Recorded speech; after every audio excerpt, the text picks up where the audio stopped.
What are you looking forward to first of all tonight? Just to be able to say thank you to Rita Moreno and to the Mark Taper Forum.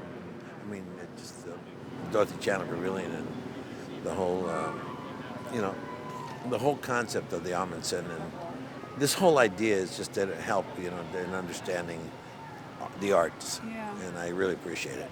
What was your first experience of Rita? I saw her, I think, the first time I can honestly just say, oh my God, who is this? I was quite young, but it was a situation with West Side Story. Yeah. I saw it on the big screen when it opened. And that was for you a transformative moment, or? Of course, because I had never seen anything like it, ever. I mean, I was in awe of the whole understanding of that style of music and that style of musical. Yeah. Very powerful.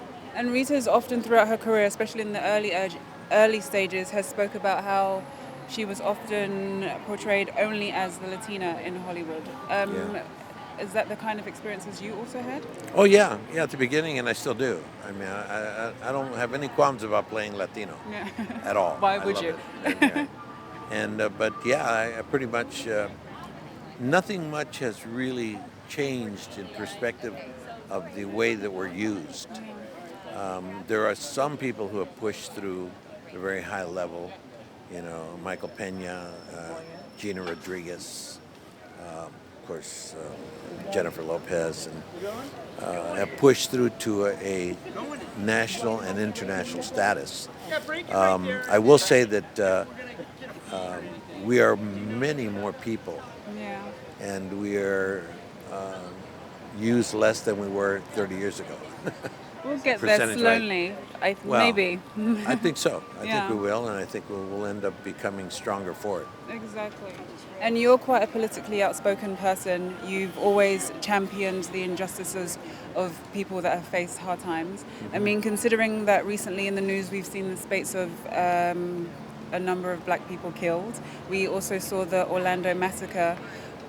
Do you think that the policies of someone like Donald Trump and everything he's been saying recently has brought these things to the forefront? I don't think that what he's saying had brought this thing to the forefront. What I think he's saying have brought issues that he is dealing with and has to deal with. And the people who surround him, the people who give him accolade for his beliefs are people that are going to have to deal with that. And I, for one, don't give him those accolades. Yeah. And I really believe that, I hope people, I'm really on voter registration. I'm the national spokesperson for voter registration drive, and one of them, there are many. And I really believe that we should vote. Okay? Yeah. That we should register if we can and then vote. But really vote, that's really what it is. I mean, if you really don't like what's happening, then do something about it. Yeah. Vote. Are you surprised by how far he's actually got in his campaign? Of course. Yeah. I think the whole world is. Yeah. What are your thoughts on the recent stories of police brutality?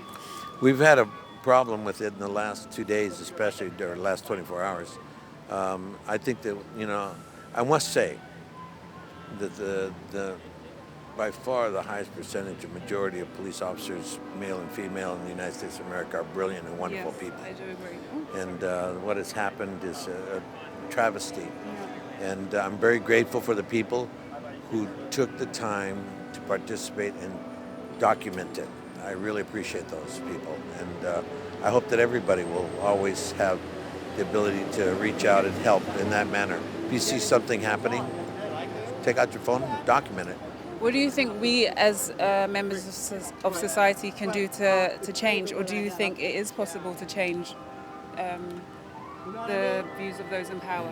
Sure, you can change anything. Everything will change, matter of fact. Nothing will stay the same. Yeah. This too will change. And sometimes change is very difficult to take. Yeah.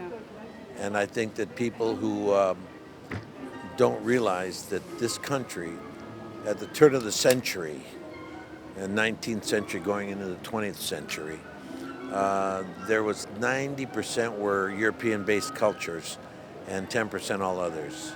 And today they say we're 70-30, but I don't think that's true anymore. I think we're much more equalizing out. Yeah. So I think within the next 25 years, the majority of the people living in this country will be people of color.